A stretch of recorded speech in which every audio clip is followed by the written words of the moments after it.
Hi dear students, welcome back to our video lecturing. Next digestive gland is gastric gland.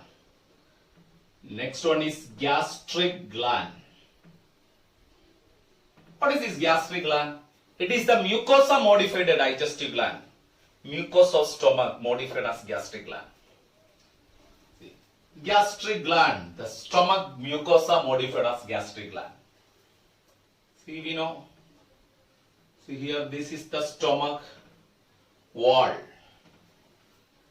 And in the inner wall of stomach, small foldings are rugae. And cells of this rugae are modified as this gastric gland. So gastric gland is actually the modified gastric mucosa. See here, this is a rugae. This is the enlarged portion of this rugae. And here we can see different types of cells in this rugae. The cells of this gastric rugae get modified as gastric gland. Let's see what are the different types of cells modified as gastric gland in this rugae. See here, first one is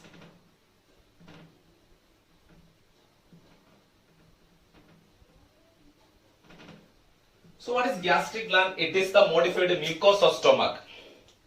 And here this gastric gland contains different types of cells. Let's see what are the different types of cells in gastric gland. Let's study the cells of gastric gland.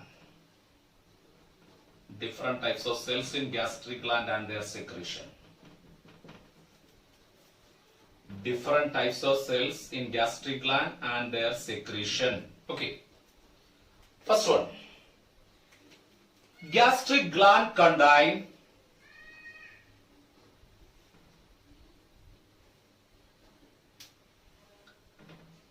the goblet cells or the mucous neck cell. Goblet cells or mucous neck cell, because these are located in the neck of this rugae.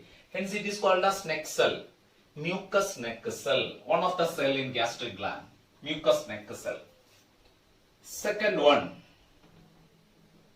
the peptic cell or the chief cells. Peptic cell or chief cell or zymogen cells. Peptic cell or chief cell or zymogen cell. This is the second type of cell. Peptic cell or chief cell or zymogen cell. And one more cell. One more type of cell.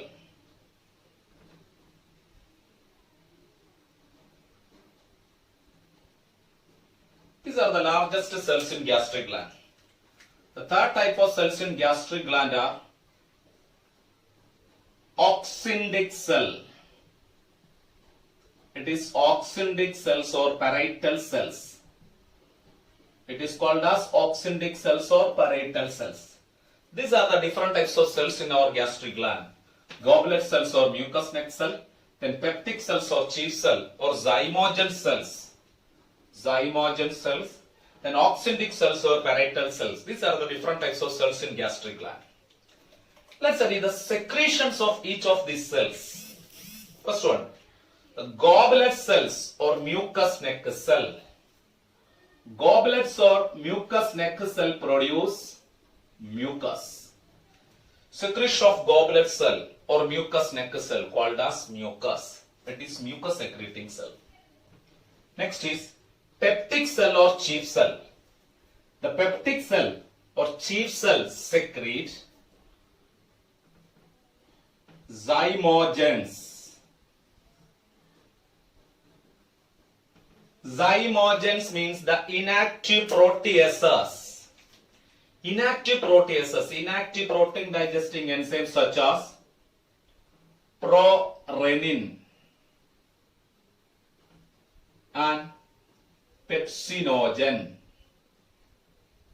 Prorenin and pepsinogen. Then this peptic cell secretes small amount of gastric lipase. It secretes small amount of gastric lipase. So secretes small amount of gastric liposes also. These are the secretions of peptic cell or chief cell or zymogen cell. Third one is oxyndic cell or parietal cell. This oxyndic or parietal cell secrete hydrochloric acid and Castle's intrinsic factor. Hydrochloric acid and Castle's intrinsic factor, CIF. Hydrochloric acid and Castle's intrinsic factor. These are the secretions of oxyndic cell or parietal cell. All these secretions are collectively called as gastric juice. So the secretions of gastric gland are collectively called as gastric juice. What are the components of this gastric juice? It contains mucus. So mucus secreted by the mucous neck cell. Then pepsinogen, prorenin, gastric lipase,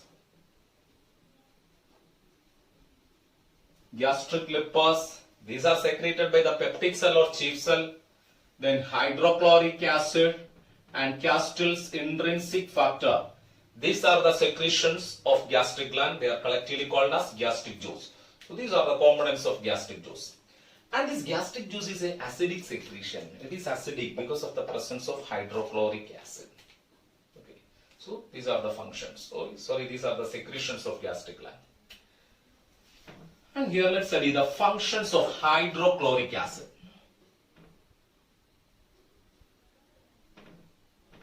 Functions of hydrochloric acid here. See, first function, it is antimicrobial. Hydrochloric acid is antimicrobial.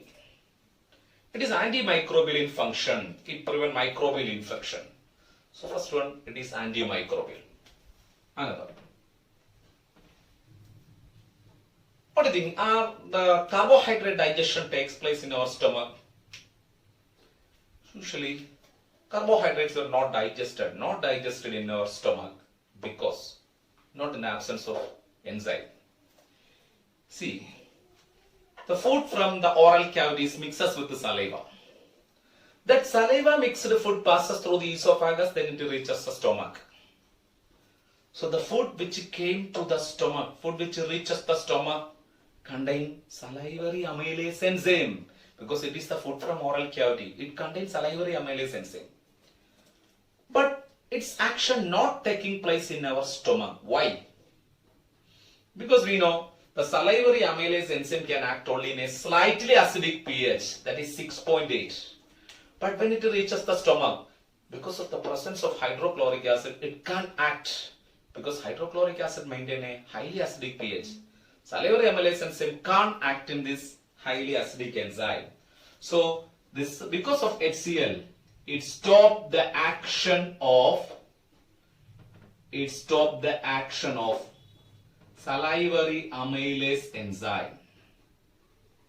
It stopped the action of salivary amylase enzyme.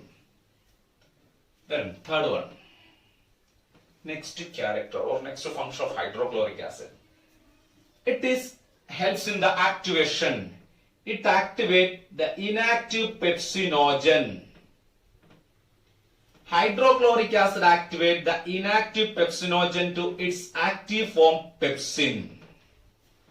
So this hydrochloric acid is needed for protein digestion stomach because the active protein digesting enzyme is pepsin.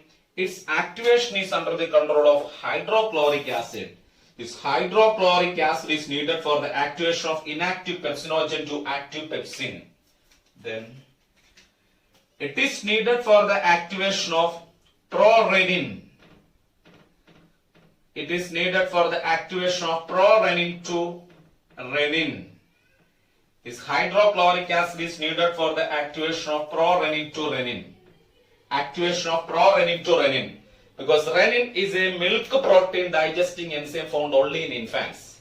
This activation of prorenin to renin requires this hydrochloric acid. It is a milk protein digestive enzyme found only in infants. Its activation requires hydrochloric acid. Then HCl provides the optimum pH. It provides the optimum pH for the enzyme pepsin. and prorenin, that means about 1.8, that's low pH. So it provides the optimum pH for the enzymes of stomach. Then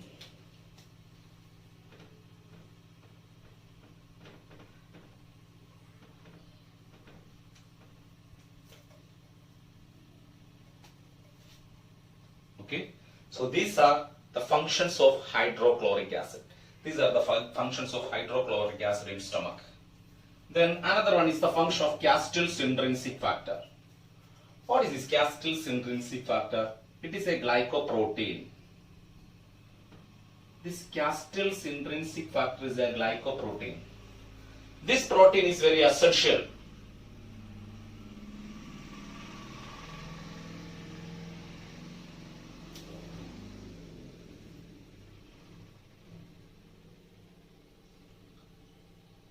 This protein is very essential for the absorption. It plays a vital role in the absorption of vitamin B12 or cyanocobalamin. So vitamin B12 or cyanocobalamin absorption required this glycoprotein Castle's intrinsic factor is very essential for the absorption of vitamin B12 or the cobalamin. What is the need of this cobalamin? See, vitamin B12 is needed for the formation of RBC or hemoglobin formation required this vitamin. If this vitamin is deficient in our diet, what happens? Which will lead to pernicious anemia. Deficiency of vitamin B12 is called as pernicious anemia.